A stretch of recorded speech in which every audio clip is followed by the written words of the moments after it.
নানা বর্ষপূর্তি দেখেছি, তবে এই বর্ষপূর্তিটি ভিন্ন।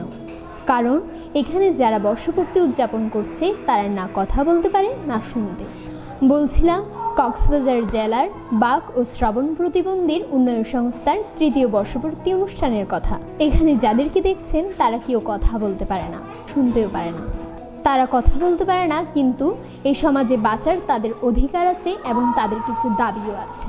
আজ আমরা তাদের কি দাবি তা জানতে চাইব এই সংগঠনের সভাপতি মিজানুর রহমানের কাছ থেকে। এখানে যারা দেখছেন সবাই এই কথাও বলতে পারে না, শুনতেও পারে না। তাদের এই অধিকারের কথা এখানে মিডিয়াতে উপস্থাপন করছেন। আজকে যে অনুষ্ঠানের ওর অধিকারের কথা আপনাদের মাধ্যমে সরকারকে জানাবে, সমাজকে জানাবে। ওদের অধিকার এই শিক্ষা, চিকিৎসা, বাসস্থান ওগুলা সরকার থেকে বঞ্চিত। ওরা সরকার থেকে এই অধিকারগুলো পাওয়ার জন্য আপনাদের মাধ্যমে সহযোগিতা চাচ্ছেন। এই আজকের এই অনুষ্ঠানে এই মাধ্যমে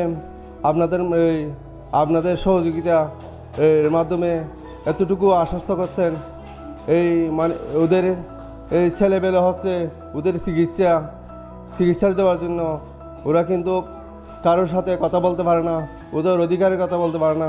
ওরা যদি সরকারে যদি ওদেরকে একটু সহযোগিতা এই প্রতিবন্ধী ইশারা ভাষায় স্কুল কলেজ এই কক্সবাজারে করে থাকেন, তাহলে ওদের জন্য সুবিধা হবে।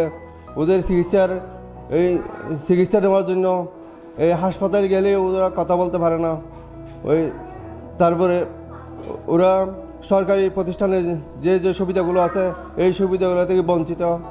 এই আশা এই আপনাদের মাধ্যমে জানার জন্য ওই সরকারকে আহ্বান জানাচ্ছেন। অন্য 10 নাগরিকের মতো তারাও অধিকার নিয়ে বাঁচতে চায়। তারা সমাজের সকলের সহযোগিতা কামনা করছে। অর্পিতা দেওয়ানজি, দিঘি, CCN, কক্সবাজার।